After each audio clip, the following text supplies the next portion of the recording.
Bonsoir, c'est parti pour un nouveau JT NC News. Au menu de l'info ce soir, Willy Gattuo lance un appel à la vaccination à Païta, la vaccination déployée chez les libéraux et le point sanitaire du jour. Pas de point presse aujourd'hui, mais un bilan sanitaire transmis par le gouvernement. Côté chiffres, 12 nouveaux décès dus au Covid-19 sont à déplorer. 150 cas ont été détectés hier, ce qui porte à 8 656 le nombre total de cas depuis la reprise de l'épidémie. Pour ce qui est de la campagne de vaccination, 5 556 doses de vaccins ont été administrées hier. La population se rapproche des 40% à être entièrement vaccinée. À Païta, le maire Willy Gattuo tenait ce matin une conférence de presse pour lancer un appel à la vaccination dans sa commune. Un constat amer en ressort, la parole officielle est aujourd'hui facilement contestée par une population biberonnée aux fake news. Adrien Monroux.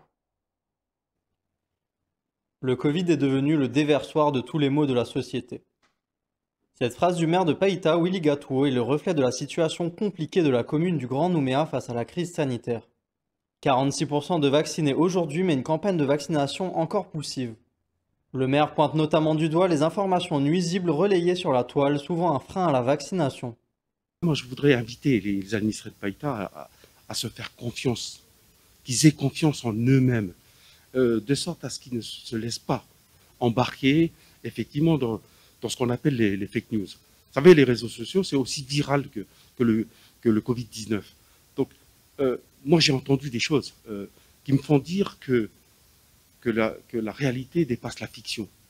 Chacun et chacune a pu découvrir par une vidéo un des héros, si toutefois on pouvait considérer que c'était des héros, des anti-vax, de la lutte contre le vaccin, prétendre que c'est là un complot mondial qui vise à réduire la population mondiale et la ramener à 500 millions. Mais quel individu peut croire de telles idioties? Une parole politique mais aussi médicale de plus en plus contestée qui entraîne de la méfiance. Au-delà en fait des informations officielles, sanitaires et politiques qui sont, ma foi, assez claires, les informations sur les réseaux sociaux en fait finissent par les noyer. J'ai même appris qu'il y avait des associations en fait qui se montaient avec des opinions diverses et variées. C'est dangereux parce que du coup, cette multiple accès à des informations qui ne sont pas les bonnes, en fait, eh bien c'est perturbant, quoi. Un travail de vaccination que Willy Gattuo continuera à mener de pair avec les différentes autorités sanitaires, coutumières, mais aussi religieuses.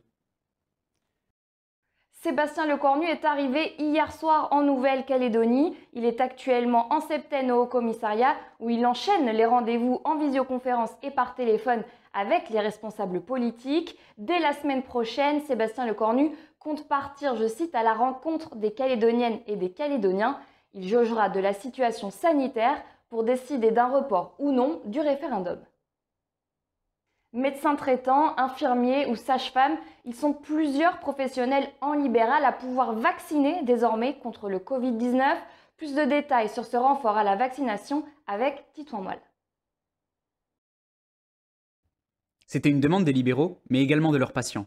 Les médecins généralistes, les infirmiers diplômés d'État, mais également les sages-femmes peuvent désormais vacciner gratuitement dans leur cabinet avec le vaccin Pfizer, en plus des pharmaciens. En tout, 500 flacons ont déjà été distribués chez les professionnels, ce qui correspond à environ 3500 doses à administrer. Une nouvelle offre, qui vient garnir une couverture vaccinale déjà bien étendue sur le Caillou, et qui a pour but de convaincre un certain type de public, qui aurait besoin d'un certain rapport de confiance. En effet, la vaccination en cabinet est accompagnée d'un échange avec le patient qui permet d'éclairer son choix et de répondre à ses interrogations, afin de dissiper les craintes ou de prendre en compte les antécédents médicaux spécifiques que les médecins de famille, par exemple, connaissent bien. C'est notamment ce qu'expliquait hier la docteure Géraldine Melin-Douchy lors du point presse du gouvernement. Beaucoup de personnes ont la crainte d'aller dans les vaccinodromes.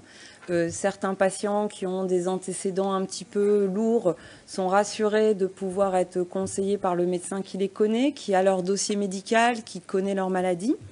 Certains patients aussi ont des questions qui ne sont pas toujours faciles à aborder dans un centre de vaccination où il y a beaucoup de monde et où l'interrogatoire est fait par une personne qui est neutre, qui ne connaissent pas. Donc les questions, elles peuvent être plus ciblées quand elles ont lieu dans l'enceinte du cabinet médical. Une organisation complexe pour les médecins libéraux notamment, qui ne serait que 170 sur le territoire à proposer ce service. En cause, les complications inhérentes au vaccin Pfizer. Il se conserve au froid et quand on le prépare, on peut le garder 6 heures en frais réfrigérateur. Donc voilà, c'est pas hyper simple à faire. Et surtout, il est préparé dans des flacons dans lesquels on fait 7 doses. 6 ou 7 doses, suivant qu'on arrive bien à préparer ou pas. Ce qui veut dire que pour vacciner en ville, on ne peut pas venir avec son vaccin comme on fait pour n'importe quel vaccin. Il faut venir à des rendez-vous particuliers, que tout le monde vienne. Il ne faut pas annuler son rendez-vous sans s'en perdre des doses. Et nous, ça nous demande quand même en ville une bonne logistique pour que les patients viennent, n'annulent pas, qu'on fasse tout au même moment. On ne peut pas étaler faire une dose le matin, une dose l'après-midi. Il faut que tout soit là, s'enchaîne. Et d'autant plus qu'on a pas mal de boulot quand même à faire derrière, à enregistrer en ligne. Donc voilà, tout ça pour dire que c'est une logistique quand même plus lourde. Une proposition qui n'a donc pas vocation à remplacer les vaccinodromes, mieux équipés humainement et techniquement pour ces opérations. Mais même si le volume des patients traités par les médecins généralistes est bien moindre que celui d'un centre de vaccination, mis bout à bout, cela correspond tout de même à plus de 700 doses administrées par des généralistes depuis jeudi dernier. Il n'y a pas de petite victoire pour augmenter le taux de la couverture vaccinale.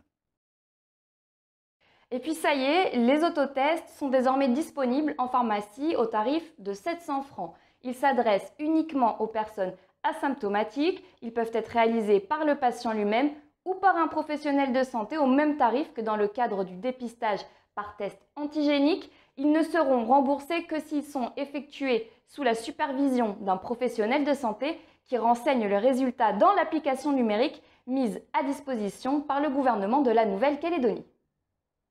Enfin, au chapitre Solidarité, la société Biscochoc a fait don de 2500 tablettes de chocolat au CHTSC soignants, un don d'une valeur d'1 million de francs qui vient s'ajouter aux nombreuses contributions reçues par le Medipôle.